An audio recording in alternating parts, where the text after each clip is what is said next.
They're right there, in the same room. And yet somehow you've never felt more alone. You know you said something, or maybe you didn't even know what you did, and now there's nothing. No response, no acknowledgement, just a wall of silence so thick it has its own presence. And you find yourself doing what they want without them having to ask for anything. Apologizing, shrinking, desperately trying to figure out how to make it stop. That's not someone processing their feelings. That's a weapon.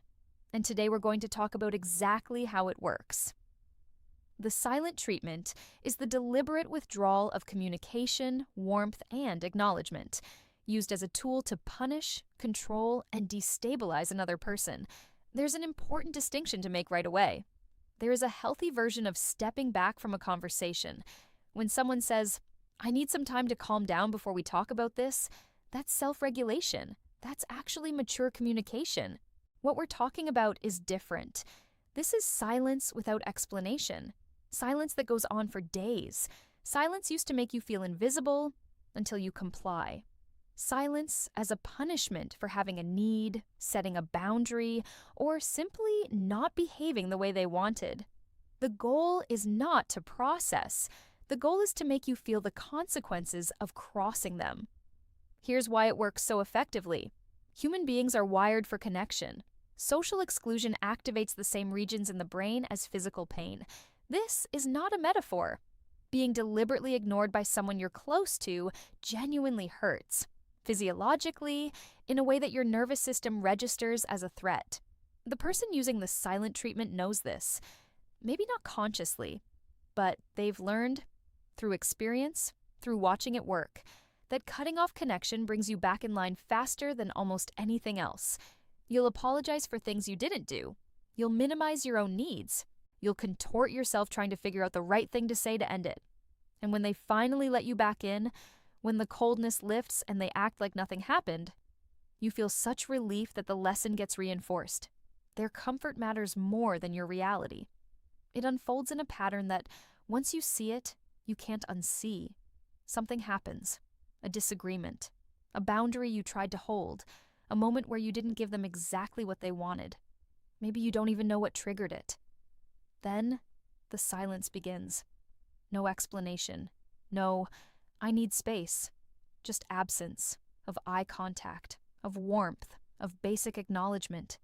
You become a ghost in your own relationship. You reach out. They don't respond, or they respond in the flattest, most minimal way possible. Just enough to keep you off balance. Not enough to actually communicate. You escalate your efforts. More apologies. More attempts to reconnect.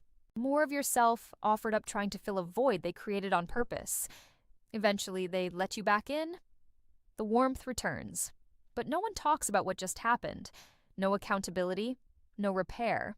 Just a silent agreement that this is simply how things go. Until next time. Over time, this does something very specific to a person. You stop saying certain things. You start self-censoring not because you want to, but because some part of your nervous system has learned that certain topics, certain feelings, certain honest moments, they cost too much. You become hyper-vigilant about their mood. You read the room constantly. You get good at detecting the early signs of withdrawal and pivoting before it starts. You think you're managing conflict. What you're actually doing is slowly disappearing, because every time you silence yourself to avoid their silence, you hand them a little more of who you are. Confronting this is hard because silence is hard to name. You can't quote what they said. You can't point to a specific action. When you try to describe it to someone else, they just stop talking to me. It can sound small. It doesn't sound like abuse. And that invisibility is part of what makes it so effective. But here's what you can do. Name it directly, calmly, and without emotion in your voice. Not in the middle of it. After it ends. Something like, when you go silent for days after a disagreement, it feels like punishment. I can't have a relationship where that's how conflict gets handled. Don't explain yourself into the ground. Don't apologize for bringing it up. Say it once, clearly. Then watch what happens. If they're capable of growth, that conversation will be uncomfortable but possible. They'll hear it, even if they don't respond perfectly in the moment. If they're not, they'll respond to your boundary with more silence. And that response, that one, tells you everything. There's something I want to say to anyone who has spent days walking on eggshells waiting for someone to decide you were worth speaking to again. That experience leaves a mark. It teaches your nervous system that love is conditional, that connection can be taken away without warning, that you need to earn your way back to basic warmth from someone who is supposed to be on your side. That is not love. That is control wearing love's clothing. You are allowed to expect that the person you're with will stay in the room with you, emotionally. Even when things are hard, you are allowed to call it what it is when they don't. Your need to be treated with basic dignity during conflict is not too much to ask. It is the minimum. If this video helped you make sense of something you've been living, share it with someone who might need the words for it too.